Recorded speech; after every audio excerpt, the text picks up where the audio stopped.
வரகாத்து. நம்பிக்கைய சகோதரர்களே, நேற்று தினம் உத்தரகாண்டில் ஏற்பட்ட அந்த மிகப்பெரிய மழை வெள்ளத்தினால் ஏற்பட்ட பாதிப்புகளையும், அத்தகைய அந்த பாதிப்பின் போது மனிதாபிமானமற்ற முறையில இவர்கள் நடந்து கொண்டு ஒரு புரோட்டா 250 ரூபாய்க்கு வித்து மனிதாபிமானத்தை சாகடித்த செய்திகளை நாம பார்த்தோம். உத்தரகாண்டில் ஏற்பட்ட அந்த மழை வெள்ளத்தில் இருந்தது மனிதர்கள் மட்டுமல்ல, மனிதனையும் சேர்த்து செத்து மடிந்திருக்கின்றது என்ற செய்திகளை நேற்றைய தினம் நாம பார்த்தோம். அதுல ஒரு குறிப்பிடத்தக்க ஒரு அதிர்ச்சிகரமான ஒரு சம்பவத்தை நேற்று மீட்பு படை அறிவித்திருக்கின்றது.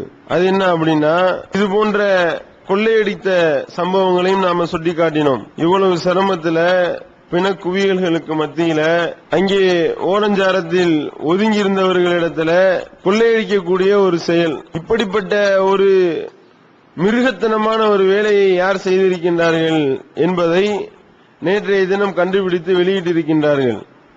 யார் இந்த வேலையை செய்தது பெரும்பான்மையா என்று பார்த்தோமேயானால், அங்கே இருக்கக்கூடிய சிலர் யாரு, இங்கிருந்து யாத்திரிகர் போறாங்களா இல்லையா, கோதர்நாத் போறாங்க. போனா அங்கே போய் அங்கே உள்ள கடவுள்களை வழிபடுவதோடு சில மனிதர்களையும் வழிபடுகின்றார்கள். யார் அது அப்படின்னா, பாபாக்கள் என்று சொல்லப்படக்கூடிய சாமியார்கள். அவர்களையும் இந்த யாத்திரியர்கள் வழிபடக்கூடிய ஒரு நிலை. யாரையெல்லாம் இந்த யாத்திரியர்கள் வழிபடுகின்றார்களோ அந்த பாபாக்கள் தான் இந்த கொள்ளையடிக்கிற வேலையை செய்திருக்கின்றார்கள், அந்த சாமியார்கள் தான் இந்த கொள்ளையடிக்கிற வேலையை செய்திருக்கின்றார்கள் என்ற ஒரு அதிர்ச்சிகரமான சம்பவத்தை நேற்றைய தினம் மீட்பு படை வெளியிட்டிருக்கின்றது. எப்படி இதை கண்டுபிடிக்கிறாங்க அப்படின்னு பாத்தீங்கன்னா, அந்த மீட்பு குழுவினர் ஒவ்வொரு ஆளையா கூட்டிட்டு போய் மீட்கிறாங்களா இல்லையா, அதுல வரிசையில் நிக்கக்கூடிய சாமியார்கள் அவங்க இடத்துல ஒரு 2 நாளா நோட்டம் பண்ணா, அவர்கள் அளவுக்கு அதிகமான நகைகளை அணிந்து கொண்டு, வளையல்கள், செயின், யாரு சாமியாருனாலே முற்றும் துறந்தவர் தான். ஆனா முற்றும் துறந்தவர் முத்திக்கிட்டே போகுது நகைபகையெல்லாம். என்னடா இது, அளவுக்கு அதிகமாக நகைகளை போட்டுக் கொண்டிருக்கின்றார்களே என்று ஒரு சந்தேகம் எழும்புகின்றது அங்கே உள்ள மீட்பு குழுவினருக்கு. அதோடு பார்த்தா வரிசையில் இருக்கக்கூடிய சாமியார்கள் அவங்களுடைய கையில பாத்தீங்கன்னா வெறும் சலவ நோட்டா வைத்திருக்கின்றார்கள். அப்ப என்ன செஞ்சிருக்கிறாங்க, ஒரு சாமியாரை பிடிச்சு செக் பண்ணிருக்கிறாங்க. அவருடைய டோலாக் பையிலிருந்து 62,000 ரூபாய் கைப்பற்றப்பட்டது. 62,000 ரூபாய் கைப்பற்றப்பட்டதுன்னா எல்லாமே சலவத்தாள். அந்த கோதர்நாத்ல ஒரே ஒரு பேங்க் இருந்திருக்கு, அந்த பேங்க் வெள்ளத்துல போயிருச்சு. அந்த பேங்க்ல இருக்கக்கூடிய பணத்தினுடைய ரோல் நம்பர் தான் இவருடைய கையில இருந்திருக்கு அப்படின்னு பாக்கிறோம். அப்ப பேங்க்ல இவர் கொள்ளையடிச்சிருக்கிறார் சாமியார். இது ஒரு விஷயம். அடுத்து பாத்தீங்கன்னா, ஒரு சாமியாரை செக் பண்ணி இருக்கிறாங்க. அவருடைய பிரசாத பாக்கெட் இருக்கா இல்லையா, பிரசாதம் கொடுக்கிறாருல, அந்த பிரசாத பாக்கெட்ல 10,000 ரூபாய் உள்ள இருந்து எடுக்கின்றார்கள். இன்னொரு சாமியாரை செக் பண்றாங்க, அவருடைய துணிமணியிலிருந்து 1,20,000 ரூபாய் கைப்பற்றப்படுது. இப்படி நேற்று 2 நாள்ல கைப்பற்றப்பட்ட பணத்தினுடைய எண்ணிக்கை மட்டும் 1,25,00,000 ரூபாய். ஆன்மீகத்தில் உயர்ந்த நிலையை அடைந்ததா நீங்க சொல்லிக்கிறீங்க. இப்படி சொல்லிக்கொண்ட இந்த சாமியார்கள் தான் யோக்கியத்தனம் பண்ணுகின்றார்கள். ஒரு மனுஷனுக்கு இப்படி ஒரு நினைப்பு வருமாங்க? யோசனை பண்ணி பாருங்க. எங்கிட்டு பார்த்தாலும் மழை வெள்ளம், பிணக்குவியல்கள், மரணத்தினுடைய பயத்தில் மனிதன் நடுநடுங்கி கொண்டிருக்கக்கூடிய நேரம், ஒவ்வொருத்தவனும் உயிர் போய் உயிர் வந்து கொண்டிருக்கின்றது. மரணத்தினுடைய விளிம்பை தொட்டவனாக அவன் வெளியேறுகின்றான். அவன் அந்த இடத்துல இருந்து உயிர் பிழைச்சு போவான்றது அவனுக்கு சந்தேகம். காரணம் என்ன, ஒரு இடத்துல மாட்டிக்கிறான், மழை வெள்ளம் ஓடிக்கிட்டு இருக்கு, ஹெலிகாப்டர்ல வச்சு ஒவ்வொரு ஆளையா தூக்கிட்டு போயிட்டு இருக்கிறான். அதோடு மட்டும் இல்லாமல் ஒரு பெரிய ரோப் ஒன்று போட்டு ஒவ்வொரு ஆளும் அப்படியே அந்த நூல் நிலையில உயிர் தப்பி கொண்டிருக்கின்றார்கள் சொல்றோமா இல்லையா. மரணம் கண்ணு முன்னாடி தெரியுது. அப்படிப்பட்ட நேரத்தில் வீதியினுடைய உச்சத்துல மனுஷன் இருக்கக்கூடிய நிலையில, அப்படி ஒரு அசாதாரண சூழ்நிலையில, நடுநடுக்கத்தில் இருக்கக்கூடிய ஒரு நிலையில அங்கே கொள்ளையடிக்கிறானுங்க. அப்ப அங்கே கொள்ளையடிப்பதாக இருந்தால் அவர்களுடைய நெஞ்சம் எப்படிப்பட்ட கல் நெஞ்சமாக இருக்கணும், எப்படிப்பட்ட ஒரு அசாதாரண தைரியம் இருந்தால் இவர்கள் இந்த வேலையை செய்வார்கள் அப்படின்னா, இது டோட்டலா இதுக்கு பழகப்பட்ட ஆளுகளுக்கு தான் இது செய்ய முடியுமே ஒழிய புது திருடங்கள்லாம் இந்த மாதிரிலாம் செய்ய முடியாது. அடிப்படையை நீங்க விளங்கிக்கணும். எடுத்தோடனே ஒருத்தன் திருட போறான்னு வைங்க, அவனுக்கு கை கால்லாம் ஆட்டம் காணும். அது சும்மா ஒரு குண்டூசி எடுக்கிறதா இருந்தாலும், ஒரு கடையில போய் ஒரு குச்சி மிட்டாயை திருடுறதா இருந்தா கூட அவனுக்கு கை கால் நடுங்கும். ஆனால் அதே நேரத்தில் இதையே கொலை பண்றதே பொழப்பா தெரிஞ்சவனுக்கு கொலை பண்றது ஒரு பெரிய மேட்டரா தெரியாது. வருவான், கத்தி எடுப்பான், குத்திட்டு போயிட்டே இருப்பான். பாக்குறோமா இல்லையா? கூலிப்படைகள்லாம் அப்படித்தானே பண்றாங்க. ஏதாவது எந்த உறுத்தல் இருக்காது அவனுக்கு. அதையெல்லாம் மிஞ்சக்கூடிய அளவிற்கு இந்த சாமியார்கள், இந்த பாபாக்கள், இவர்களை தான் வணங்க போறாங்க. இந்த யாத்திரிகள் இவர்களைத்தான் போய் வணங்கினார்களாம். கடவுளுடைய மறுபிறவியலாம், கடவுளுடைய மறு அவதாரமாம். இந்த அவதாரங்கள் செய்யக்கூடிய அவலங்கள், கேவலங்களை பார்க்கிறோம். பிண குவியல்கள் மத்தியில மீட்பு படையிலிருந்து ஒரு சொல்றாங்க, ரிப்போர்ட் கொடுக்கறாங்க. அதாவது கிடக்கிற பணத்திலிருந்து மேல எடுக்கிறதுன்றது ஒண்ணு. ஒரு சாமியார் என்ன பண்ணிருக்காரா, இழுத்து பார்த்திருக்காரு, மோதிரம் வரல, விரலையே வெட்டி எடுத்து விரலோட வச்சிருக்கான். என்னங்க இது? எப்படிப்பட்ட ஒரு நிலைமை? இந்த அளவுக்கா, இவ்வளவுக்கா மனிதாபிமானத்தை சாகடிப்பீர்கள்? மனிதாபிமானத்தை இப்படி படுகொலை செய்வீர்களா? உத்தரகாண்ட்ல இறந்தவர்களோடு சேர்த்து இந்த மனிதாபிமானத்தை சேர்த்து சாகடிச்சிட்டீங்களப்பா என்று வெளிநாட்டுக்காரெல்லாம் இதை பார்த்தானா காரி துப்புவான். என்னடா இந்த அளவுக்கான மோசமா இருக்கீங்க, காட்டு மிராண்டிகளா இருக்கின்றீர்கள், பொணந்தின்னி சாமியார்கள் தனியா அகோரிகள் காட்டினா இவன் அதையெல்லாம் தூக்கி சாப்பிடக்கூடிய அளவிற்கு இங்கே இருக்கின்றார்களே அப்படின்னு உலகமே காரி துப்புது. இது ஒரு பக்கம் போயிட்டு இருந்தா, ஆன்மீகவாதின்னு சொல்றவன் தான் இவ்வளவு வேலையும் செய்யறான். இங்கிட்டு பார்த்தா சங்பரிவார கூட்டம், மோடியினுடைய அந்த ஸ்டேட்மெண்ட் ஒரே மோடியை போல்ந்து சொல்றான். உத்தரகாண்ட்ல செத்து மடிஞ்சுகிட்டு இருக்கான், செத்து சுண்ணாம்பாகி கொண்டிருக்கின்றான். இவன் இங்க என்ன பேட்டி? மோடியினுடைய வீர பராக்கிரமத்தை பாருங்கள், 15,000 பேரை தனியாளாக நின்று மீட்டினார், மீட்டெடுத்தார், இதோ வந்து விட்டார், இதோ வருகிறார் சொல்லி போடுறான். அது சராமரியா எல்லா அரசியல் தலைவர்களும் போட்டு கிளிக்கிறான். ஏன்னா இந்த மாதிரி இளவு வீட்லயும் மாடா பிளெக்ஸ் பேனர் வச்சு நீங்க ரம்மம் பண்ணுவ, அந்த அளவுக்கா கேவலத்தனமான வேலையை நீங்கள் செய்கின்றீர்கள் என்று மோடி ஒரு பக்கம் கேள்வி கேட்டுக் கொண்டிருக்கின்றார்கள். என்னன்னா இவர்கள் எல்லாம் நாங்க ஆன்மீகத்துக்காக போராடுறோம், ஆன்மீக பாதையை வலுப்படுத்தணும் அப்படின்னு சொல்லக்கூடியதை பார்க்கிறோம். அப்ப இப்படி இருக்கக்கூடிய சாமியார்கள் இவ்வளவு மோசமான வேலையை செய்கின்றார்கள் என்றால் அவர்களுக்கு பயிற்றுவிக்கப்பட்ட அந்த ஆன்மீக பாதை அது கோணல் பாதையாக இருக்கிறது. அதுதான் அடிப்படை. அடிப்படையில கோளாறு எங்க? கோளாறு என்பது அடிப்படையில் இருக்கின்றது. என்ன அடிப்படையில் இருக்கு? உங்களுக்கு பயிற்றுவிக்கப்பட்ட கடவுள் நம்பிக்கை அப்படி இருக்கின்றது.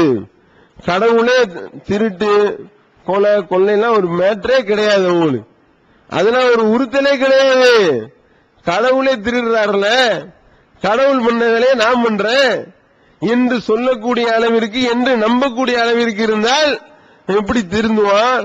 அவன் எப்படி சரியா வருவான்? அவனுடைய நம்பிக்கை எப்படி சரியா இருக்கும்? ஆனால் இஸ்லாம் எப்படிப்பட்ட அழகான வழிகாட்டுதலை காட்டுகின்றது.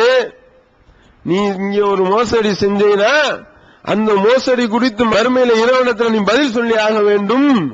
பார்க்கிறோம், ஒரு சஹாபி அல்லாஹ்வுடைய தூதரோடு போரிட சென்ற சஹாபி, அந்த போரிட சென்ற சஹாபி ஒரு மாலைய எடுத்து ஒளிச்சு வச்சிருந்தார். போரில் கிடைத்த பொருள்ல ஒரு மாலை எடுத்து ஒளிச்சு வைக்கிறாருங்க.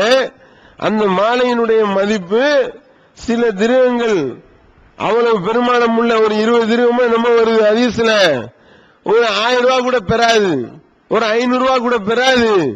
அப்படிப்பட்ட ஒரு மாலை எடுத்து ஒளித்து வைக்கின்றார். நபிகள் நாயகம் ஸல்லல்லாஹு அலைஹி வஸல்லம் சொல்றாங்க, இவர் நரகவாசி என்று சொல்லக்கூடியதை பார்க்கணும். போரில் கிடைத்த அந்த பொருளில் இருந்து ஒருத்தர் கிர்கிரா என்பவர் ஒரு போர்வையை திருடி விடுகின்றார். போர்வை என்பது எவ்வளவு பெருமானம் வரும்? ஒரு 500 ரூபாய் வருமா, 200 ரூபாய் வருமா, ஒரு 100 ரூபாய் கிடைக்குமா? அந்த போர்வையை அவர் திருடுறதுனால ரசூல் ஸல்லல்லாஹு அலைஹி வஸல்லம் சொல்றாங்க, இவர் நரகவாசி. யார சொல்லலாம், இவர் நரகவாசி, அல்லாஹ்வுடைய பாதையில மரணிச்சிருக்கிறாரே அப்படின்னு சொல்லும் பொழுது செக் பண்ணி பாருங்கன்னா ஒரு போர்வை எடுத்து உள்ள வச்சிருக்காரு. அப்ப அல்லாஹ்வுடைய பாதையிலே உயிரை விட்டா கூட, அல்லாஹ்வுக்காக நான் உயிரை கொடுக்க போறேன்னு நீ போனாலும் மனிதனுக்கு நீ மோசடி பண்ணா நரகம் போகாம சொர்க்கம் நுழைய முடியாது என்று இஸ்லாம் இப்படி அழகான வழிகாட்டுதலை காட்டுது. இப்படிப்பட்ட நம்பிக்கை ஒருவனுடைய உள்ளத்துல இருந்தா கொள்ளையடிப்பானாங்க. பணத்தை அறுத்து திம்பானா? பணத்தை அறுத்து அதுல இருக்கக்கூடிய தங்க நகைகளை திருடுவானா? அப்ப என்னன்னா அடிப்படை சரியா இருக்க வேண்டும். படைச்ச இருவன் ஒருத்தன் இருக்கிறான், அவன் எல்லாத்தையும் பார்த்துக்கிட்டு இருக்கிறான். அவனிடத்துல ஒரு சின்ன குண்டூசியை திருடினால் கூட அவன் விசாரிப்பான். அவனிடத்துல விசாரணை நம்ம பதில் சொல்லி ஆக வேண்டும். நாம தப்பிச்சு ஓடிவிட முடியாது என்று ஒருவன் நம்பினாதான் அவன் என்ன செய்வான்? ஒரு சின்ன ஊசியா இருந்தா கூட அவன் யோசிப்பான். பார்க்கிறோம், ரசூல் ஸல்லல்லாஹு அலைஹி வஸல்லம் அவர்கள் எச்சரிச்சாங்க, மோசடி பண்ணிடாதீங்க. நீங்கள் இந்த உலகத்துல மோசடி பண்ணுவீர்களே ஆனால் அந்த மோசடி செய்த பொருளோடு நீங்கள் எழும்புவீர்கள். யாராவது ஒரு ஆள் ஒரு ஆட்டை மோசடி பண்ணீங்களா, ஆட்டை நீங்க திருடிட்டு போயிட்டீங்களா, மறுமையில எழும்பும் பொழுது அந்த ஆட்டோட எழுப்பப்படுவீர்கள். ஆடை தூக்கிட்டு எழும்புவானா? ஆடு கத்திக்கிட்டு இருக்கும், அப்படி எழும்புவான். ஒரு ஒட்டகத்தை ஒருத்தவன் திருடுவான்னா அந்த ஒட்டகத்தோடு எழுப்பப்படுவான். எவ்வளவு பெரிய கேவலம்! யோசனை பண்ணி பாருங்க. திருடின பொருள் மக்களுக்கு தெரியாம நீ திருடிடுற, மறுமையில அல்லாஹ் உன்னை எழுப்பி கேள்வி கேட்பானே, அப்போ உன் தலையில ஒரு ஆடு உட்கார்ந்து இருந்தா எவ்வளவு பெரிய கேவலம்! அதை விட கேவலம் மனுஷனுக்கு வேற வேணுமா? அப்படி ரசூல் ஸல்லல்லாஹு அலைஹி வஸல்லம் சொல்லிட்டு சொல்றாங்க, ஆட்டோடு ஒட்டகத்தோடு மாட்டோடு நீங்கள் எழுப்பப்படும் பொழுது யா ரசூலுல்லாஹ் என்னை காப்பாத்துங்க அப்படின்னு சொல்லி நீங்க கேட்டீங்கன்னு வைங்க, உங்களை படைத்த இறைவனத்திலிருந்து என்னால கூட காப்பாற்ற முடியாது என்று நபிகள் நாயகம் ஸல்லல்லாஹு அலைஹி வஸல்லம் அவர்கள் பாடம் நடத்துகின்றார்களே. இப்படிப்பட்ட ஒரு நம்பிக்கை ஒரு மனிதனுக்கு இருந்தால் அவன் கொள்ளையடிப்பானா, திருடுவானா, மோசடி செய்வானா? அப்ப ரசூல் ஸல்லல்லாஹு அலைஹி வஸல்லம் அவர்கள் இப்படி மக்களை ட்ரைனிங் கொடுத்தாங்க. ட்ரைனிங் கொடுத்ததோடு மட்டுமில்லாமல் வாழ்ந்தும் காட்டினார்கள். பார்க்கிறோம், ரசூல் ஸல்லல்லாஹு அலைஹி வஸல்லம் அவர்களுடைய படுக்கிற இடத்துல ஒரு பேரிச்சம்பழம் ஒன்று கிடக்கு. புகாரில வரக்கூடிய செய்தியை பார்க்கிறோம். அந்த பேரிச்சம்பழத்தை எடுத்து கையில வச்சுக்கிட்டு சொல்றாங்க. அபூ ஹுரைரா ரலியல்லாஹு அன்ஹு அவங்க அறிவிக்கக்கூடிய செய்தியை பார்க்கிறோம். ரசூல் ஸல்லல்லாஹு அலைஹி வஸல்லம் அவர்கள் இருக்கக்கூடிய இடத்துல ஒரு பேரிச்சம்பழம் கிடந்துச்சுங்க. அந்த பேரிச்சம்பழத்தை கையில எடுத்து வச்சுக்கிட்டு சொல்றாங்க, கீழே கிடந்த பொருளை எடுத்து சாப்பிடுறது தடை கிடையாது மார்க்கத்துல. இதை நான் சாப்பிடலாம், ஆனால் இதை நான் சாப்பிட மாட்டேன். காரணம் என்ன? இது ஜக்காத்துடைய பேரிச்சம்பழமாக இருக்குமோ என்று நான் அஞ்சுகிறேன். எப்படி பாத்தீங்களா? எப்படிப்பட்ட ஒரு வழிகாட்டுதல் பாத்தீங்களா? ஒரு பேரிச்சம்பழம், அது ரசூல் ஸல்லல்லாஹு அலைஹி வஸல்லம் அவருடைய வீடு அந்த பள்ளிவாசலும் பக்கத்துல இருந்துச்சு. ஜக்காத்துடைய பேரிச்சம்பழத்தை கொண்டு வந்து கொட்டும் பொழுது ஒரு பேரிச்சம்பழம் அவங்களுடைய வீட்டுல விழுந்திருந்தா என்ன அப்படின்னு யோசனை வந்து, அப்படி நான் பயப்படுறேன், அதனால இந்த பேரிச்சம்பழத்தை நான் சாப்பிட மாட்டேன் என்று நபிகள் நாயகம் ஸல்லல்லாஹு அலைஹி வஸல்லம் அவர்கள் சொன்னார்கள் என்றால், இங்க என்ன நிலைமை? வங்கியில் உள்ள பணத்தை கொள்ளையடிச்சு இவனுடைய பணமாக்குறான், மக்களுடைய பணத்தை கொள்ளையடிச்சு இவன் தன்னுடைய சொந்த பணமாக்குறான். ஆனால் கீழே கிடந்த பொருளாக இருந்தாலும் ஜக்காத்துடைய பொருளாக இருக்குமோ என்று நான் அஞ்சுகின்றேன் என்று அல்லாஹ்வுடைய தூதர் அவர்கள் சொல்கின்றார்கள். காரணம் என்ன? மறுமையில படைச்ச இறைவனத்தில் நாம பதில் சொல்ல வேண்டும். இங்க அங்கே காசு பணம்னா செல்லுபடி ஆகுமா? கொள்ளையடிச்ச அந்த காசு பணத்தை எல்லாம் கொண்டு போய் கொடுத்து தப்பிக்க முடியுமா? தப்பிக்க முடியாது. படைச்ச இறைவனத்துல இதுல தப்பிச்சிடலாமா? ஃபலை யுக்பல மின் அஹதிஹி மின் அர்லி ذهبا ولا يفتدى به. அல்லாஹ் தன்னுடைய திருமறையில சொல்லி காட்டுறான், யார் அல்லாஹ்க்கு இணை கற்பித்த நிலையில அப்படியே மரணித்து விடுகின்றானோ அவன் பூமி நிரம்பும் அளவுக்கு தங்கத்தை ஈடாக கொடுத்தாலும் அந்த ஈடு அவனிடத்திலிருந்து ஏற்றுக்கொள்ளப்படாது. எதையெல்லாம் மனுஷன் ஈடா கொடுத்து மறுமையில தப்பிக்கலான்னு பாப்பான் தெரியுமா? அல்லாஹ் சொல்லி காட்டினா, லா யஸ்அலு ஹமீமுன் ஹமீமா எந்த ஒரு நண்பனையும் விசாரித்துக் கொள்ள மாட்டான். யுபஸ்ஸருனஹும் அவர்களுக்கு எடுத்து காட்டப்படும். யவத்துல் முஜ்ரிமு லவ் யஃப்ததி மின் அஸாபி யௌமிஇதின் பிபனி வ ஸாஹிபதி வ அஹி வ ஃபஸீலதி அல்லதி துவி வ மன் ஃபில் அர்தி ஜமீஆ சும்ம யுன்ஜி. அந்த வேதனை அவர்களுக்கு காட்டப்படக்கூடிய அந்த நாள்ல மனிதன் இந்த வேதனைக்கு பகரமா அந்த வேதனையிலிருந்து நான் தப்பிக்க வேண்டும் என்று விரும்புவான். அப்படி விரும்புவான். எப்படி விரும்புவான்னா, அந்த வேதனைக்கு பகரமாக என்னுடைய தாய் தந்தையர்கள், என்னுடைய உறவினர்கள், என்னுடைய பிள்ளைகள், என்னுடைய பொண்டாட்டி புள்ள, இந்த உலகத்தில் உள்ள எல்லாத்தையும் நீ தூக்கி நரகத்துல போடுறியா, என்னை எப்படியாவது விட்டுரு. மனுஷன் சொல்லுவானா, அமன் ஃபில் அருவி ஜமியா சும்மையுஞ்சி, உலகத்தில் உள்ள எல்லாத்தையும் தூக்கி பிணையாணி வச்சுக்கோ, என்னை விட்டுரு, தான் விடுதலை ஆக வேண்டும் என்று மனிதன் விரும்புவான் என்று அல்லாஹ் சொல்லி காட்டுறானே. இங்க சேர்த்து வச்சிருக்க காசு பணமும் வேலைக்கு ஆகாது. நம்ம கடைசியில என்ன நிலைமை ஆகும்னா, நம்முடைய பெத்த புள்ள, கட்டின பொண்டாட்டி, தாய் தகப்ப, உறவுக்காரர்கள், அதுவும் பத்தாது. இந்த உலகத்தில் உள்ள எல்லாத்தையும் பிணையா நீ எடுத்துக்கோயா அல்லாஹ் என்று மனுஷன் கெஞ்சுவான். அல்லாஹ் விடுவானா? அப்ப அல்லாஹ் எப்படி விடுவான்? அல் மாலு வல் பனூன ஸீனத்துல் ஹயாத்தித் துன்யா வல் பாக்கியத்துஸ் ஸாலிஹாத்து கைரும் இந்த ரப்பிக ஸவாபம் வ கைரு அமலா. நீங்கள் சேர்த்து வச்சிருக்கக்கூடிய செல்வமோ, உங்களுடைய பிள்ளை செல்வங்களோ, ஒரு இந்த உலகத்தினுடைய கவர்ச்சி பொருள். எது நிரந்தரம் சிறந்தது தெரியுமா?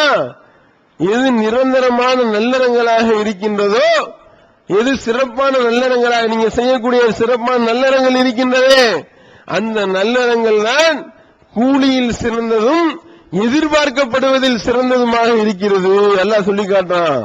அப்ப இந்த காசு பணத்தை கொள்ளையடிச்சு பிள்ளை செல்வங்களை சேர்த்து வச்சு மறுமையில நம்ம போய் இறைவனத்துல வெற்றி அடைஞ்சிடலான்னு யாராவது நினைச்சா அவன் தோல்விதான் அடைவான்.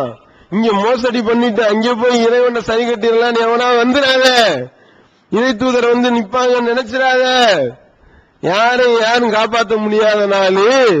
அப்படி இஸ்லாம் வந்து அழகா பயிற்றுவிக்கிறதுனால தான் மனிதனே எவ்வளவு சிரமமா இருந்தாலும் மனிதனை அப்படி ஒட்டி கொண்டு இருக்கின்றது.